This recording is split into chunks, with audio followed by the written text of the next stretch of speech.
Hello बच्चों, the question says discuss the pattern of variation in the oxidation states of the first is boron to thallium and the second is carbon to lead.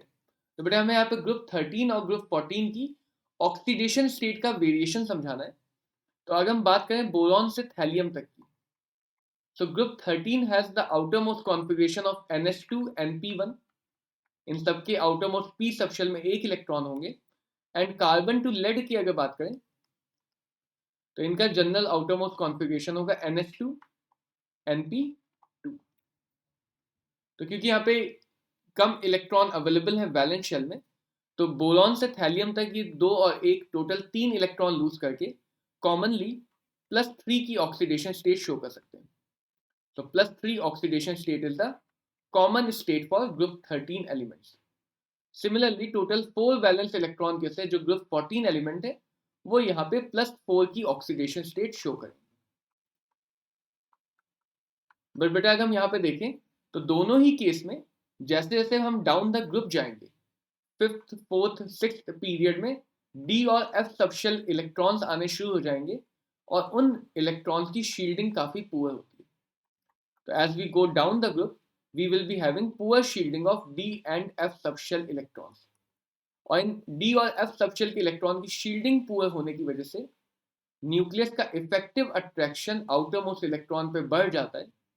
Because shielding poor होगी तो shielding constant sigma घट जाएगा, और sigma घट जाएगा तो overall nucleus का ज़्यादा अट्रैक्शन लगेगा बाहर वाले इलेक्ट्रॉन पे, और ये ज़्यादा अट्रैक्शन फील करता है एस इलेक्ट्रॉन ज़्यादा as compare to p electron. And that's why these s electron pair these s electron pair would become inert. तो हेवियर एलिमेंट में सारे वैलेंस इलेक्ट्रॉन निकालने के कंपैरिजन में सिर्फ p इलेक्ट्रॉन निकालना आसान रहेगा, एंड इन s के 2 इलेक्ट्रॉन को निकालना काफी मुश्किल हो जाएगा because of inert pair effect. This is called as inert pair effect. तो as we go down the group from boron to thallium, the +3 oxidation state becomes less stable and we start seeing the +1 oxidation state becoming more stable. तो boron के लिए +3 state ज्यादा stable है as compare to +1.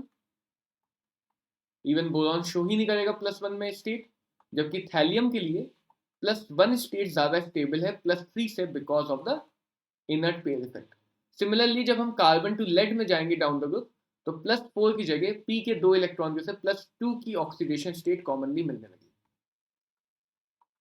And similar to group 13 carbon family में भी carbon के लिए +2 की स्टेट से ज़्यादा स्टेबल +4 की स्टेट होगी, जबकि लेड के लिए इनर्ट पेयर इफेक्ट की वजह से +2 की स्टेट ज़्यादा स्टेबल होगी +4 की. तो इन दोनों ही ग्रुप में जो मैक्सिमम ऑक्सीडेशन स्टेट है उसकी स्टेबिलिटी डाउन द ग्रुप घटेगी, एंड मैक्सिमम स्टेट से 2 कम वाली स्टेट जो s इलेक्ट्रॉन की अनअवेलेबिलिटी की वजह से आएगी, उस स्टेट की stability down the group increase करेगी. Hope this clears the question. All the very